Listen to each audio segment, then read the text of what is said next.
Okay, so next up we have Gabriel Bassett and Anastasia Atanesov from Verizon. They're on the DBIR team, so put your hands together.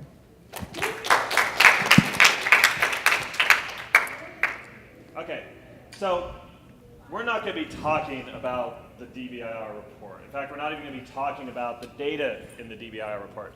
This is all going to be about the process that goes into the data. So the data janitor work, right? It's like 80% of the data scientist's work is cleaning and preparing the data, and the other 20% is complaining about how the data isn't clean enough. And so, by the way, I'm going to apologize ahead of time. This is a really high content per minute talk. It's very dense. And frankly, the slides are not that good. They're kind of boring. There's just a lot of words. Don't look at them. We're much better to look at. Like, we're not hard on the eyes. So look at us, listen to us. It's a lot better. And so the reason we wanted to do this talk was kind of threefold. First, this is not something that people normally talk about. Like, we talk about the models we create and the cool things and how well they did. We don't talk about all the process we did to get the data where it needs to be.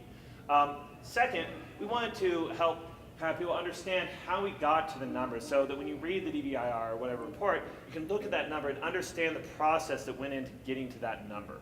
And finally, for those people who are new to data science, we wanted to kind of give them an idea of here's what happens in reality with data scientists. Here's what they spend all their time on data-wise, and then how they clean in the entire process behind it.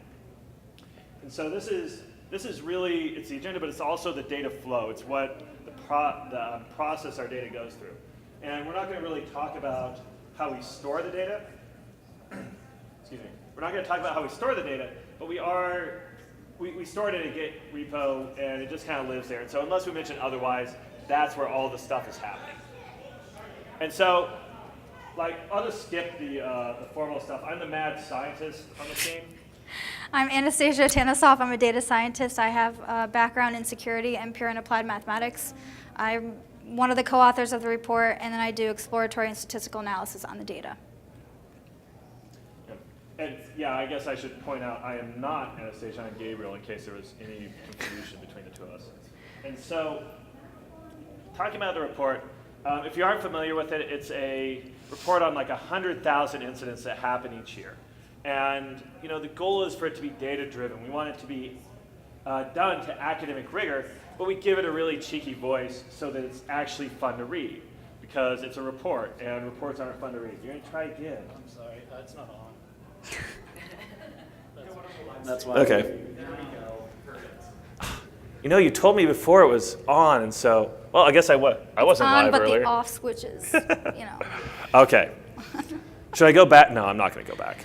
I'm not doing it. So, okay. So, the first thing we need to kind of think about is what's data, right? And the clear way to answer that is to Google it.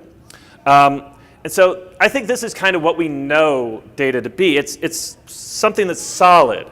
It's unchanging. It looks the same from every single angle. By the way, do you know you can buy a ball of onyx on eBay for $5 and get it delivered from China in 3 days? That's impressive. I was looking for a ball, and I thought I was going to get some concrete thing. And I got this ball of onyx. I feel like I probably stole it from some ancient museum or something. And so, that's kind of what we know. That's the definition that we know. But reality is, this is what we feel data is like. It's a puzzle piece. And when we look at it, we don't really know where it fits or what it means. But we're confident that if we analyze it and figure out its place in the puzzle, we can put this together and come up with a picture that really conveys some knowledge. Now, unfortunately, this is what data looks like.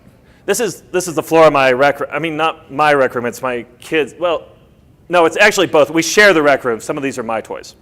And so when we analyze data, the reality is there's a bunch of pieces that don't actually fit together. They're not designed to easily connect. And so part of our job is to make the pieces fit together. Also, they can fit together in many ways, right? With a puzzle, it only fits together one way. You only get one picture out of it. If you're playing with Duplos, you can build anything you want. You can build a car or a boat or a car boat. You can come up with whatever picture you want. And so The reason we need to talk about our methodology, talk about our process, is so that when we put the pieces together into a picture, we do it in a repeatable, verifiable, maintainable manner, and preferably move from a manual process where we can introduce errors to an automated process. And so the first step is getting in, preparing the data. I'm going to hand it over to Anna to do that section. All right, so when we get the data, we always look for a very robust and diverse data set. So we make continuous effort to recruit partners from all over the world with various focuses. And we also want to maintain a good working relationship with current partners from year to year. So these different focuses, of course, introduce some sort of bias, as bias is inherent in any kind of research. It's not dichotomous, so it could occur in any phase of research, whether it be planning, data collection, analysis, or reporting. Because it's independent of sample size and variance, you do have to care about random error as well. So it's always a good idea to identify the different types of bias that you may encounter during your research, such as selection bias, detection, exclusion bias, or even observer bias. So we consider the bias variance trade-off, and then with random error, that's when it's a good idea to start looking into hypothesis testing, and we look into our confidence intervals. So some potential partners may not meet our data standards, so this is where we will review and assist in their data collection methods if need be. Also, every partner stores their data in their own way. So what we do is we provide them with a standard Excel file for them to use, or we give them a web form for them to enter their data into.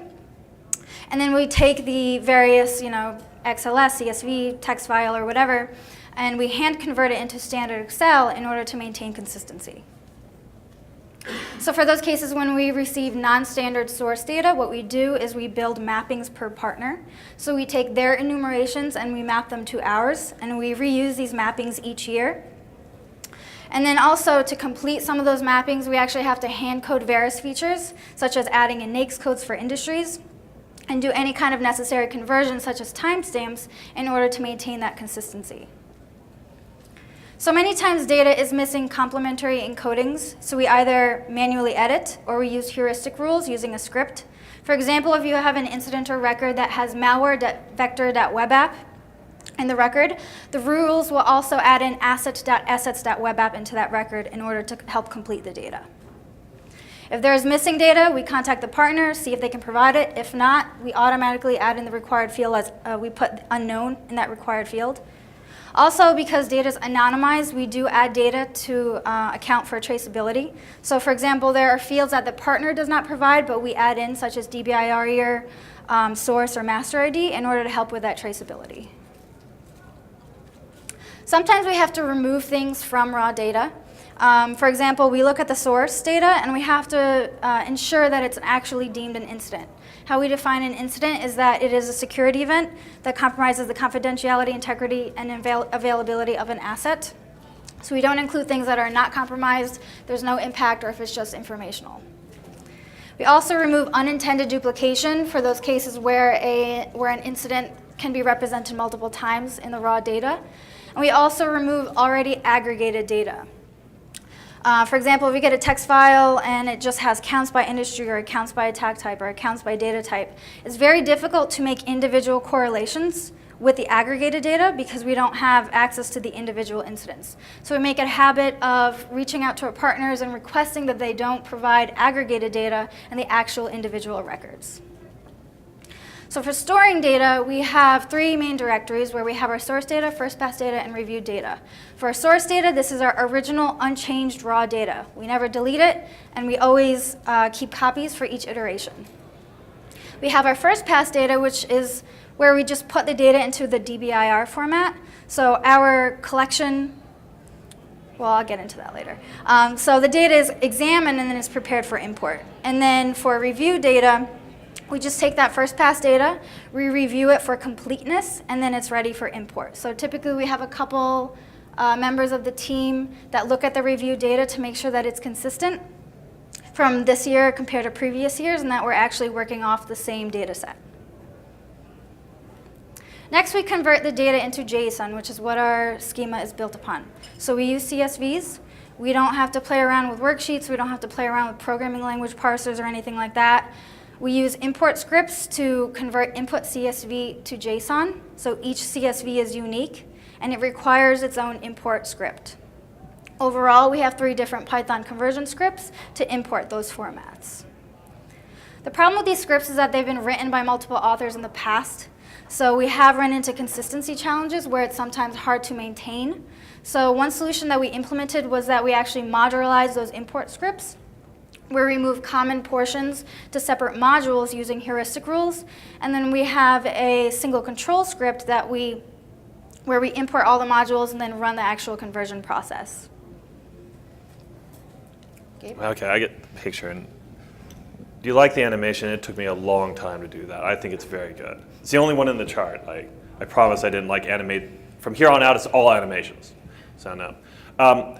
We don't need to talk a whole lot about the schema, right? Because we're not going to be talking about the data. But what we do need to understand about the schema is what it means for the structure of the data.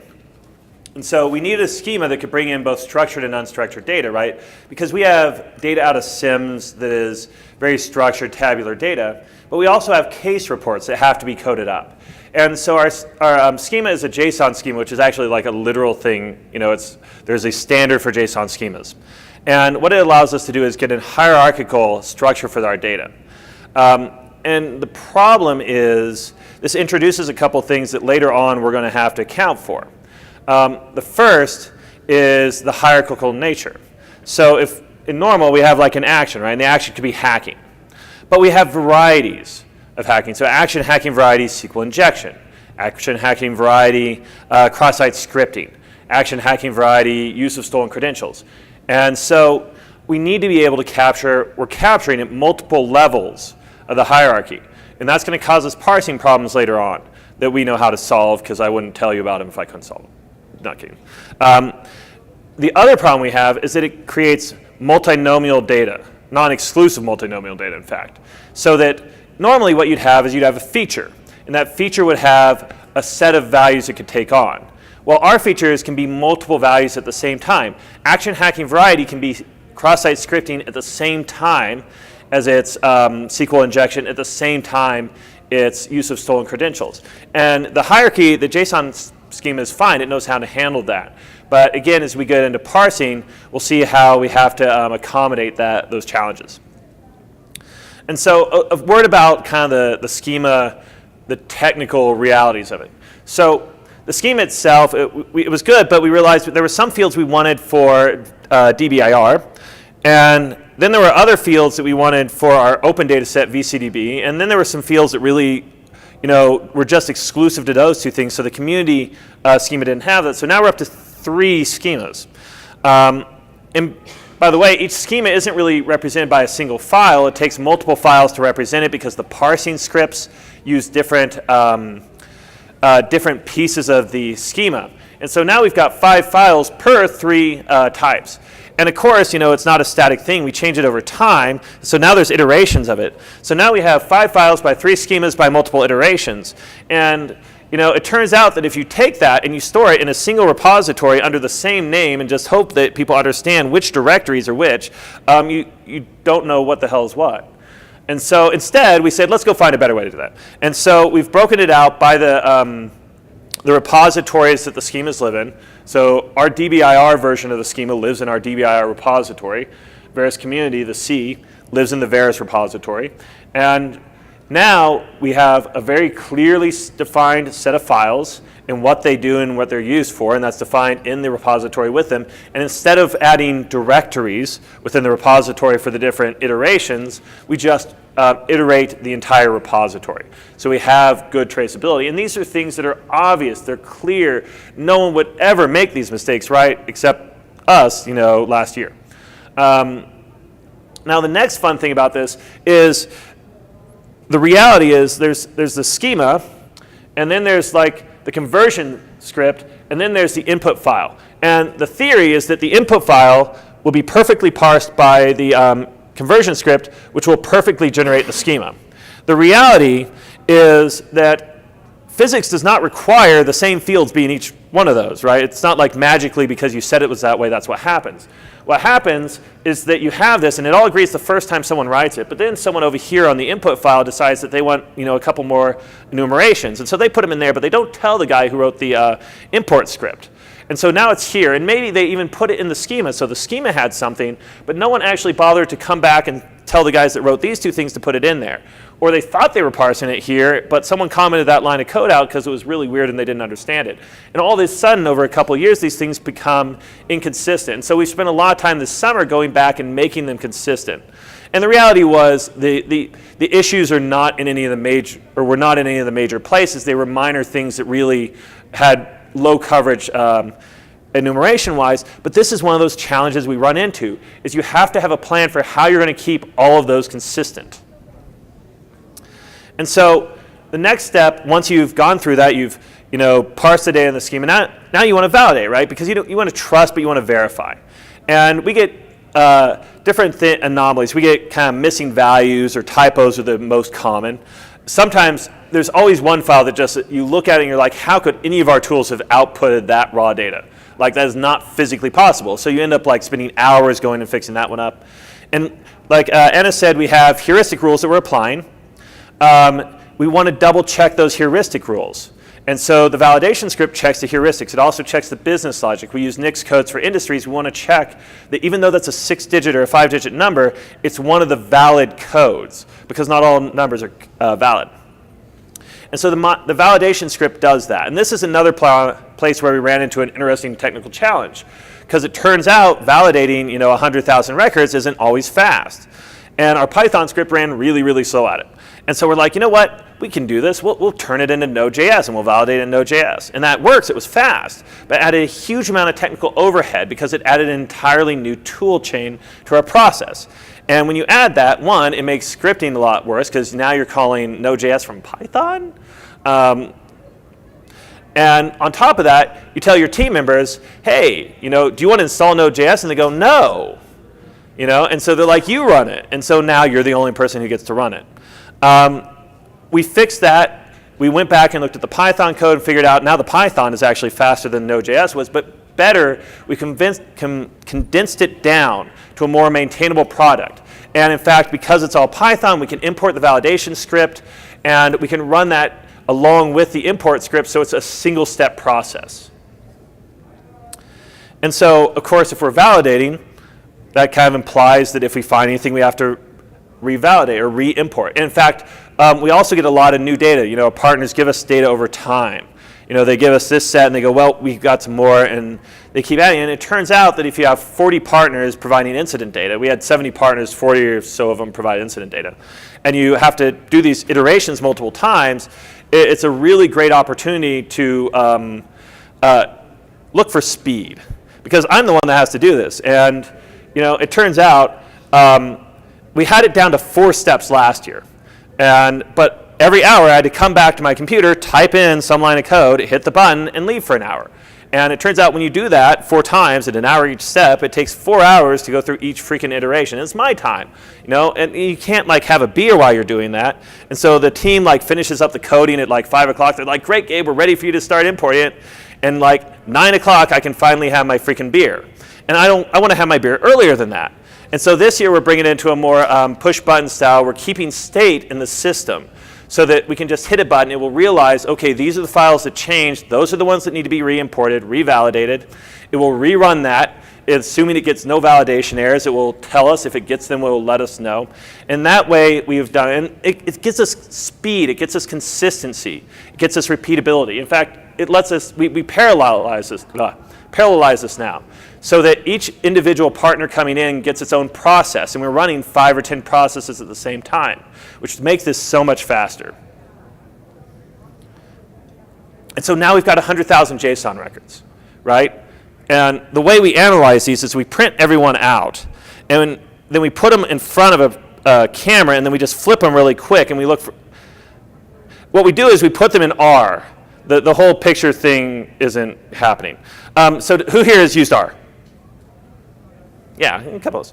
Okay, so R likes tables, right? It likes tabular data. Does R like JSON? No, R doesn't like JSON. It'll work with it, but it's not what it's designed for. And so now we need to cram a tree, a hierarchical structure, into a data frame. And this is where we start to run into those problems with the hierarchical nature and the multinomial, the non-exclusive multinomial structure of the data. And so the way we handle this is we make every leaf in the JSON schema its own column. So there is a column for action, hacking, variety, cross-site scripting. And it's a Boolean column. It's true or false. And so every record that has it's true, not is false. And we have another column for action, hacking, variety, SQL injection. Another one for lost and stolen assets. And so now we've solved our, the problem of storing our non-exclusive multinomial data. But that doesn't solve the hierarchical problem. And so we're going to have to add in some surrogate columns to deal with that. So we're going to have to add in a column for action.hacking. And the way we're going to fill that in is anything that has a variety of action hacking is going to have action hacking as true as well. And so now we've accounted for our hierarchical data, but again, and that one now is pretty easy to parse. It doesn't have the parsing problems that the non-exclusive data has. Let's see. Now, a final thing is like this is all your current data set. You did all this process, you brought in your 100,000 records, but we don't want to just know about what happened today. We want to know about what happened last year and what happened the year before. And so it's important to keep your data in the same format from prior years and keep it someplace accessible so that when you import, you're not just importing your current data set, you're also importing those historic ones. And you need to be able to upgrade them. So if I use schema version 2 today, and last year I used schema version 1, I need some way to take those other 200,000 records and bring them up to date. And this is all straightforward stuff. It's all easy, but it's all things to think about. And if you don't think about them, you run into them when you try to do the process. And so once we've got it all into the data frame and nice into a place to analyze it, it's time to start exploring it. I'll hand it over to Anna to do that. So we've made the exploration process more I was efficient. playing with the audio. I think I'm louder than you are, possibly. Oh. Hello out there. Okay, so we made the exploration process more efficient by actually pre-generating a lot of the more common exploratory analysis. We auto-generate 3 reports where we slice and dice the data in different ways. By the way, we use knitr, which is an R Markdown language for reporting. How we slice and dice the data is that we look at the overall summary, we look at trends over time, and then also any significant changes since the previous year. The reason why we look at it from different perspectives is that we don't always know if the features value or its trend over time is actually going to be more interesting. And then also with these reports, we actually run them twice. So we run it for incidents and then breaches as well. We also run these reports for the overall data set and then also subsets. So this includes patterns, industries, or partners. So overall, we are working around, there's probably a total around 8,500 figures generated in total. And this is another place, by the way, where we parallelize. So these reports take a long time to run because there's so much data in them. And so we end up running 5 or 10 reports at the same time as well in our workflow. For exploring the data, we also don't wait until the data is complete to start doing the actual exploratory analysis. We can already gain insight before the data is complete, and then we also start the exploratory analysis early because it helps us to find any kind of anomalies that we may need to go back to the raw data or the source. So we run these reports early and we run them often. Also, as a note, it's an easy mistake to only look at your current version of your data. Gabe and I make it a habit to actually explore the data frame manually because sometimes we may be able to gain insight that the pre-generated reports don't capture. And the key thing is to always go back to your raw data. So our main objective is to make novel findings, to start developing our hypotheses. These hypotheses help us to decide, all right, what do we actually need to talk about in the report? We look for things that are big, that have changed significantly between years, things that are commonly seen together, and things that we've seen patterns, and they're almost predictable. But we also want to take care to see what's unexpected and what may cause that. So it's also not enough to actually find something that's novel. We have to answer the question, okay, why? Why is it relevant? So this is where we put the finding into some sort of context. So first we have to see, is the finding actually true, or do we need to fix something in the source data or the import process? We use tools such as association rules to help to answer the question of why a finding is relevant. So these association rules show us how enumerations relate to other features and what had occurred most pertaining to the novel finding. So we use some key attributes for association rules such as support, confidence, and lift. And then we also look at the distribution of a feature with and without an enumeration. For example, if we want to look at action, we will look at the distribution with actor.internal excluded as well as not actor.internal. So we end up looking at the entire distribution and seeing how it shifts, and we don't look at just one enumeration but actually a set. Not only do we look at incident data, we also look at non-incident data. It helps to answer the question of why a key finding is relevant, and it also helps to put our incident and breach data into some sort of context. So non-incident data is not as refined as incident data. We may not necessarily, get what we need or want from the partner. There's no standard schema. It takes a lot of time to do exploratory analysis because that's all manual for non-incident data. And then we make sure to communicate with the partner to make any kind of clarifications, or maybe they'll be able to provide some additional data to us. The other nice thing about non-incident data is that we can correlate findings across multiple data sets. So say a partner sends us malware data, and we maybe find something that's interesting or a key finding. Well, what we actually do is we collect multiple data sets, and then we're able to actually increase our sample size, which decreases our random error, and we're able to verify those key findings. And then non-incident data grows quickly, and it's quite big. So what we use is 32 or 64 gigs of RAM and an SSD, which is very sufficient, so we didn't spin up any Spark cluster or anything. And we also spun up a NAS to share our data files. This really helps to ensure consistency, so if Gabe generates a stat and I validate it, we're actually working off the recleaned version, which saves a lot of time. So then from exploring, we actually have to start thinking, moving into the writing phase. So first, we have to decide what actually constitutes the data set. Not all records are made the same.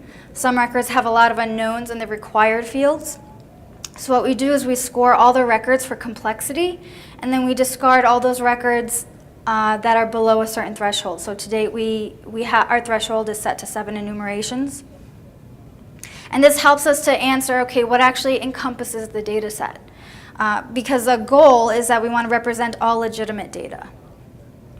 The data set will end up being a combination of subsets of the full data corpus. So for example, in 2016, we had over 300,000 records, but the data set actually ended up being a little over 230,000 records. So after removing those low complexity records, the next thing is to identify and review all the major subsets of the data. So this is normally in the several hundred breaches to several thousand incidents. For example, in 2016, our major subsets of the data was DRIDEX and web app attacks. So we have to understand what causes those major subsets in the data, and we need to consider several things. So first, does a limited number of sources report a lot of common low-fidelity incidents, which was reflected in web app attacks? Did a limited number of sources have a unique view that added a lot of high-quality incidents, and this was reflected in DRIDEX?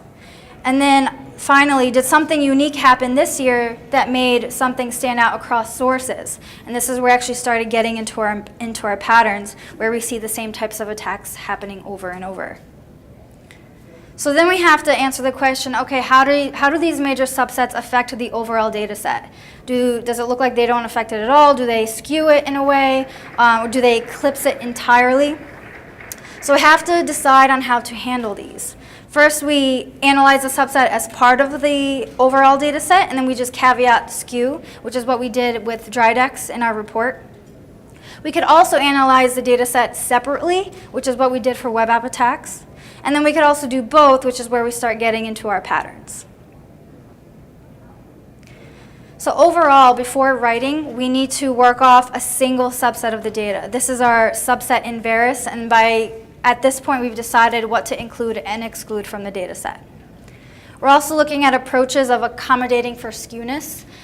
Specifically, you can reduce skewness by applying transformations. So you replace a variable with a function of that variable. So if you want to reduce right or positive skewness, where extreme data results are larger, you'll have frequent small losses and few extreme gains, and that's where you want to start taking your roots, logs, and reciprocals. If you want to reduce left or negative skewness, where extreme data results are smaller, frequent small gains, and few extreme losses, that's where you want to start taking your squares, cubes, and higher powers. So then the fun begins when we start actually generating our stats and developing our hypotheses. First, we differentiate between an incident and a breach in our analysis, and then when we report the stats in the when we report on the stats in the report. So I had defined how we define an incident, and we define a breach as a security incident that has confirmed data disclosure of an asset to an unauthorized party. We also need to be aware of what constitutes a filter. For example, if you take the field year, it can be interpreted 3 different ways. First, incident year. That's the year that the incident occurred. Second, we have DBIR year. This is the DBIR year the data was assigned to. So our collection period is from November to November. And then finally, we can look at it as data set year, and this is the year that the data was actually imported. So for coding up incidents in VCDB, say we code up in 2016, the actual incidents occurred several years ago. It would be inappropriate to include them into this year as current incidents in the report because they had occurred in prior years. So the key here is that those said incidents are assigned to the DBIR year associated to the actual incident year. We also have to be careful when people request for stats regarding year. So if they ask for a stat across multiple years, we usually assume calendar year. If they ask for this year, we usually assume data since last report. Again, we always communicate and clarify that we're talking about the same thing. And also, again, we exclude those old incidents that we just happen to code up this year, but that actually had occurred in previous years. Then we also have to be careful of catch-alls. For example, unknown, other, and NA. What's measured, what's not measured, do we count it or do we not? For unknown, we consider it as not measured. It doesn't add any additional knowledge when we encode the unknowns. Because it adds no data, we typically exclude it. For others, we consider it measured, but it's just not covered in our schema, so it does add data, so we do include it. Finally, with NAs, it actually depends on the question. So if we're asking what % of breaches involved a financial motive, we would typically include this because some breaches just have no motive. But if we're asking what % of motives are financial, we exclude it because NA is not a motive. So those questions sound like they're asking similar things, but they're actually quite different. Then comes counting N. How do we count N? The normal way to calculate it is that we count how many of each enumeration, we sum up the counts, and we get our N. This doesn't work for those records and incidents that have multiple enumerations. So for example, if you have one incident that is both social and malware, it will be counted more than once. So instead what we do is that we subset the records that we care about or that we want to analyze. We exclude our unknowns and any potentially NAs. And then, then we sum up, we count the number of records, i.e. the number of rows, before summing up those features. Next, we look at confidence. This is very important when we're subsetting data because our sample sizes decrease quite quickly. This is where you want to start looking into your random error. We look at confidence intervals. We want to see if they overlap. For example, if we're working with statements like hacking was greater than malware this year or hacking increased from last year. So just to recall, if there's no overlap in the confidence intervals, this implies that the difference is statistically significant. If there is overlap, it doesn't necessarily mean that the difference is not statistically significant. So depending on who you talk to, people define confidence intervals slightly differently. It is correct to say that there is a 95% chance that the confidence interval you calculated includes a true population mean. Some other people define it as there's a 95% chance that the population mean lies within the interval, which is not quite correct. Also, if you want to be more confident that an interval contains a true parameter, So for instance, instead of 95%, we want to look at 99%. The interval will become wider. If there's more variance in our data, it also creates wider intervals, and as well as smaller sample sizes. That creates wider intervals. And we know that there's an inverse square root relationship between confidence intervals and sample sizes, so if you want to decrease your margin of error by half, you'll technically have to quadruple your sample size. So overall, we calculate these confidence intervals. We don't include them in the report because the majority of our readership could care less about the actual upper and lower limits. We can treat our data in two main ways. So we look at it from the binomial perspective, which is what we have done in previous years and to date. It depends on what question you're asking for binomial versus multinomial. For binomial, we work with primarily Boolean columns. So, was it for an incident? Was it, a social incident, true or false? Malware, true or false? Was their data disclosure true or false? So again, this was our primary one, but the problem here is that it doesn't model interdependencies between features. So that's where it's nice to start looking at it from a multinomial perspective, especially for those records that have more than one enumeration, because you're not only looking at a singular enumeration, you're actually looking at a set. We have a crop ton of stats in the DBIR, lots of percents. We can't ever say that there was X number of breaches in the past year. We never know the population size. We always work with sample sizes. So for our percentages, we break it down by action or by pattern or whatever it may be. The problem is that when one enumeration increases, it may look like another enumeration is decreasing. For example, if you have 100 hacking breaches in 2015 and in 2016, then you look at malware. You have 10 in 2015 and you have 1,000 in 2016. Malware is going to look like it's increasing, but it's going to make hacking look like it's decreasing when in fact it was actually consistent per year. So with things like that, when we generate figures and it looks a little bit misleading, we are very careful to annotate that for our readership to avoid any kind of confusion. So then after we generate all these stats, then we have to actually validate those hypotheses, which Gabe will get into.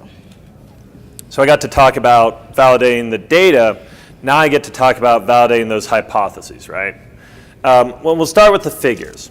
So this is one of the things that, in reality, when people say they read the DBIR, what they really said was, I looked at the figures. Because that's the standard way. In fact, it's cool if when we're briefing the DBIR way, I cast that question, and you're like, who read the DBIR? And there's a few people. It's like, if you ask who read it first, a bunch of people raise their hand. If you ask who looked at the figures first, you get a lot of hands there, and then no one raises their hand for the reading question because they weren't really sure where you were going with when you asked reading first, and they're like, I don't want to not raise my hand here and make it sound like I didn't even look at it. But people look at the figures, right? That's how we communicate, and so we want the figures to communicate our points clearly. Right, and so we use the common ones. We use bar graphs and we use line charts. Very standard ways to go, but you can communicate clearly without necessarily being simple. You can have complex figures that communicate clearly, and we try to put a little bit of variety in. We had a parallel coordinates chart. We actually had an arc plot in there for everyone that read into the appendix. But the important thing is how you track these figures for validation. So we talked about we run the exploratory reports, right? Every one of those exploratory reports with every one of those figures has a unique ID on it. And when someone from our team goes, okay, we're going to put this figure into the report or into the section I'm writing, we capture that unique ID and all the code associated with that figure, and it goes into a figure report for us. And that figure report has the unique ID, it has the title, which is effectively the hypothesis for that figure, and then it has the entire code to generate it. That way we can track it, and we can track it as things change. And if someone comes and requests one of us to do a figure for them, we give them the unique ID. That way, as the report is being written and put together, we have the ID of the figures that are in it, and we have a report that can generate them all. And that way we have confidence that we can repeat those figures and can do them consistently. And we do this all with knitr. The same thing we do the exploratory reports with. And we do it with ggplot. Has anyone here used ggplot? Has anyone written a ggplot figure that was really nice and under 10 lines? It's big, but you get really nice layout quality figures from it. It's the way to go. And by the way, so we wrote the report, and then and they did this last year. We went on a podcast with a professor who specializes in data figures and had him critique it because we want to continuously get better. And you know what he didn't say a whole lot, but you know what he said? And it doesn't count if you actually listen to the podcast. So do you remember like the flow graphs? They were really bright and they had lines and stuff in them. He's like, yeah, you can't use those ever again. People can't read those. And we kind of knew it, but we included them for consistency. But next year, we're probably going to replace them with small multiples charts. Also, a great idea is he took the figures and he said, look, you've got this figure that's got this one really big bar and these little bars. Why don't you put like a big red letter A on that bar? And then in your text, you can put that same big red letter A. That way, people that want to know what that bar is or why it's big can find the spot easily in your text. It's a great recommendation. And it's one we'll hopefully see in the DBIR next year. And what we do for figures, we want to do for all of our hypotheses, right? So you see statements like hacking was greater than malware, or malware increased since last year, or phishing was 40% of breaches. Every single one of those statements in the report this year was in a validation report. And we probably made a mistake in that last year we waited till the report was written and we wrote those. Next year, every single time we give out a stat, we're going to give out a unique ID with it. And we're in our validation report, we're going to put that unique ID, we're going to put the hypothesis, and we've got this report for this year's. Put the hypothesis, we're going to put the code to generate it, and we're going to put the outcome. That way, every single number, every single statement in there can be tracked back to the logic which arrived at. And it's very similar to the figure report. And the important thing, or the reason that you need to do this is because anomalies creep in. But there's something you can do about keeping those anomalies out. The first is start from a single code base. Like it's just bad juju if I'm running one version of R and Anna's running another version, because we may come up with the same numbers, we may not. It depends what's changed between the versions. In fact, it's really bad if I actually change what version of R I'm running during the process. So we have a cutoff somewhere in the fall where it's we stop updating our statistical software until after the last version, the last iteration of that DBIR is published, because we don't want to break our workflow or change our workflow midstream. The next is you want a single data starting point. So like Anna said, we have a lot of records, and we have to ultimately choose what are we going to analyze as the main set and what's going to be analyzed as unique subsets separately. Because we want to represent all valid data, but we don't want our one set of data to eclipse others. And so it's important to very clearly label what that starting point is. All of the analysts that work with the data know where to start with their data. We all start at the exact same point, and that helps us with repeatability. And additionally, we also have a common analysis process. We all use dplyr. Who uses dplyr for our people? Oh, come on. We had a lot of people who used R, and very few hands went up for dplyr. There we go, at least one person, because if you're using R and not using dplyr, you are going to be amazed at how actually logical R can be. As opposed to feeding stuff backwards in time, you normally do it, you actually get to feed things forward.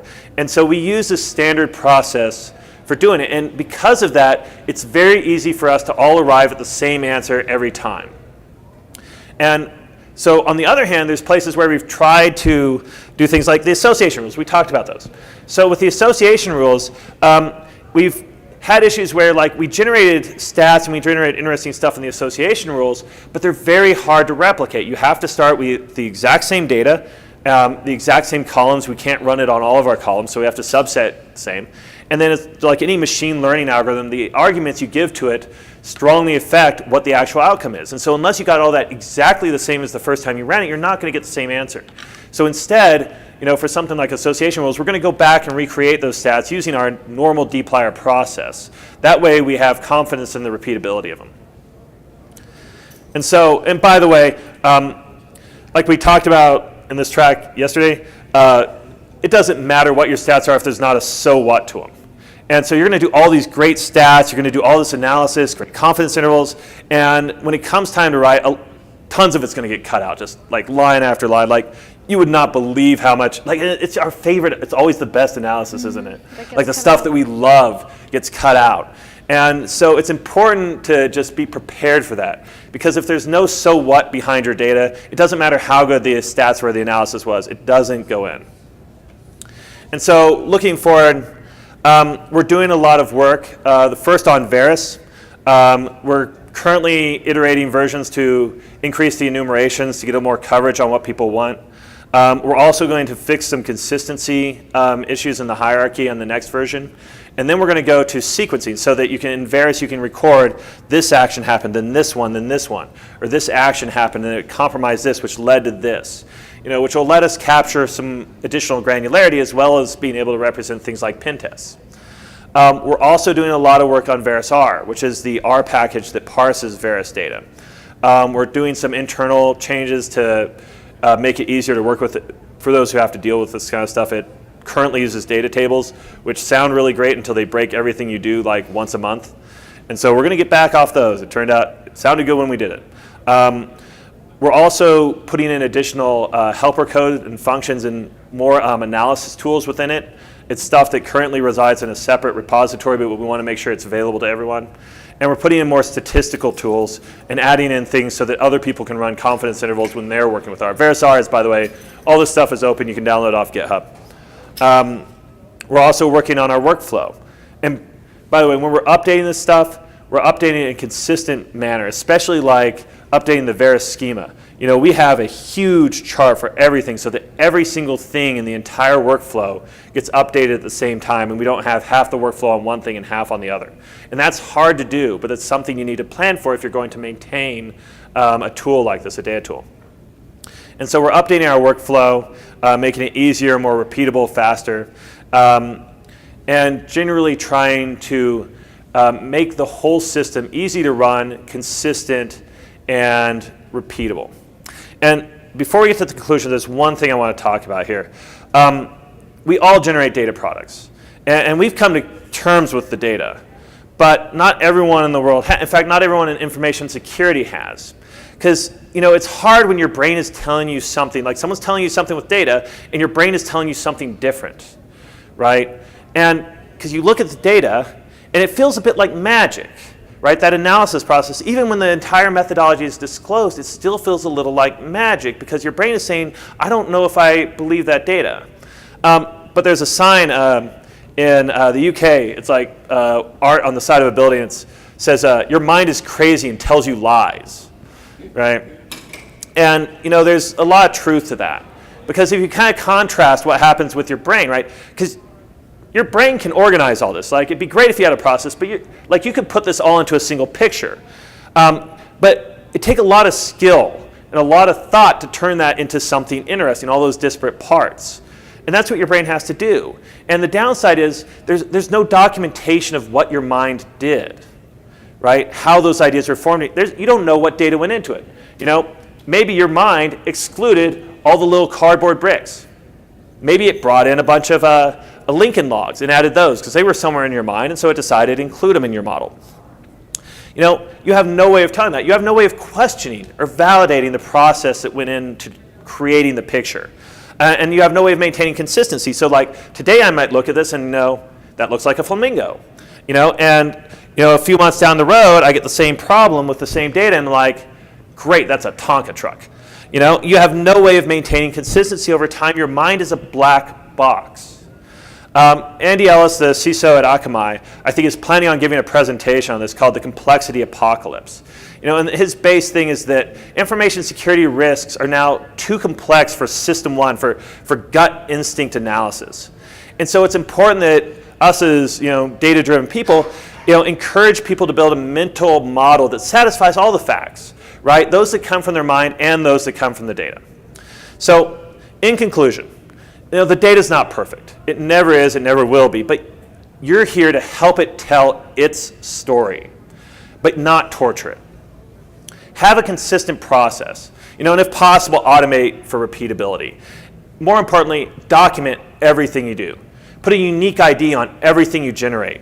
Question everything of interest, and communicate. Because when you communicate for the people that consume your report, it helps them understand the process that went into the numbers. And for you, it helps you understand and learn from the people who are using your information. And so with that, I think I left, good for me, I left like 5 minutes for questions. People have questions, please.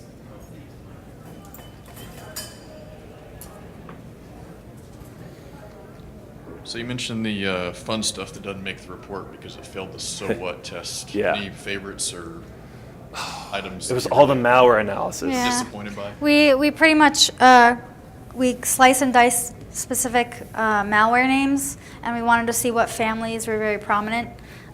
We did a couple more stuff with malware, but it just didn't make it in. I don't Yeah, remember. there was a lot around, like, so we talked about the subsets of the data, right? And we talked about how non-incident data adds context. Well, part of the reason we left the DRIDEX subset in the overall data set, and as opposed to analyzing it separately, was because when we looked at the malware data, you could see the impact of DRIDEX in it. There was just a significant amount of botnet data, and what it really was executables coming by email, or infected malware, infected Word documents or Office documents coming by email. And so you could see how these bots were actually happening significantly, and it helped inform us on in how we handled the data. And we had some really pretty cool pictures. Like, they were all done. We did them like up to the final quality, and they just didn't make the final cut. But if you ever get a chance to like see either of our like actual DBIR presentations, like it's ours. They can't tell us not to use those figures. We got them. So like I got them all in my presentation. Yeah. Welcome. Two quick questions, somewhat related. You mentioned 3 different schemas. Yeah. That's the first I've heard of multiple schemas when it comes to the analysis and the storage of the data. Is this something new to this year's report, or does No, this we only operate on a single one of those schemas. We always use the DBIR schema, but there's some things, like if you look at the schema, you'll notice there's a plus section, and that plus section is marked to allow additional features in it. And the idea is that if you as an organization have things that are relevant to you but not to other people, you can put them in there. Like we used to deal with a lot of PCI data. And so we have specific PCI enumerations that really aren't part of the overall schema, but that we have. And then we use a DBIR. DBIR year is actually a plus thing. It's in the DBIR schema, but it's not in the standard schema. And the reason is because most people don't care about what year the data was imported in the DBIR because they're not importing to the DBIR. And so it's just like little helper stuff like that that's specific to us. So we always use the DBIR schema, and the DBIR schema is 95% the community schema. That gets to my other questions. Have you published what the different schemas are and disclosed within the report, because I don't recall reading this, those differences, so that as other data scientists, other analysts are taking a look at the community schema, what's up on the community site, they can reproduce your results using your methods. Well, which should be part they'll be of able to all of this. reproduce. So this gets back partially to the data. Because of the data sources, our agreements are that we are not allowed to share the data. Like if you create any analysis on VCDB and send it to us, we'll run it on our data set and give you back the analysis, but our agreements don't allow us to share the actual data. And so ultimately, there will never be kind of the perfect reproducibility. But I've got no problem sharing the additional features that are in the DBIR stuff. We talk about them a lot. You're going to be sorely disappointed because there's nothing exciting in there. All the cool stuff happens in the community schema. Like, because really what people care about, we call them the 4 A's, right? Action, in fact, it was in the schema thing, like on the circles. That's where 99% of our parsing comes from. And the stuff that gets in the plus section, in fact, unfortunately, it's a lot of stuff that they like kind of tried. They're like, let's try to see if this feature gets coded in or we can fill stuff into it. And it turns out, no, it didn't get used at all. And so even in the plus section, for other than like the metadata ones like DBIR year, it's just all columns and no's. It's in the schema, but there's no actual data in it. But there's no problem to share it. It doesn't really affect Has it anything. been shared? So I'm trying to think what the best way to share it would be, because I don't. On the Verus website? But this is what I'm worried about, right? Because if I put that on the Verus website, now I've put two different schemas side by side. And I don't want people looking at it and going, well, which one of these should I be using? the answer is you should be using the community schema, because that one's designed to meet the needs of the community. And if you use the additional features, potentially it would confuse you. And also, we're not as good about keeping those additional ones as clean as we do the community ones. Like, there's like some enumerations that I was cleaning it up this year, and I'm like, hey, why'd you guys, like, what is this field? Why is this in here? And they're like, oh yeah, we tried that out like 3 years ago, and it didn't work, and we never took it out of the private schema. And so I'd also be worried about confusing people. But I'd be happy to email you, or and we've got a blog, but it turns out that getting stuff onto the blog is a lot of work. And so there's got to be some way, maybe there's a DBIR repo that we use that's got all the figures. In fact, if you didn't know this, last year we posted all the figures there. This year we posted the figures plus the data behind the figures in an RDA file. And then next year I'm going to try to see if I can post the validation report in there. But I could probably dump it in there. I'll need to be reminded. I forget things very quickly. But if you email me at dbir@verizon.com, I'll make sure it happens. I'm just thinking this would go a long way to reducing some of the criticism that the report has gotten over the years, especially this past year regarding the vulnerability data. Well, but it More wouldn't. openness about the sausage. I think this presentation is great. I think this should be shared more widely. Sure, if you think it would help, I'd be happy to do it. Yeah, I think this would reduce a lot of criticism Verizon's gotten over these reports. Yep. Time? We've got to get set up for the next. Yeah. Cool. Thank you.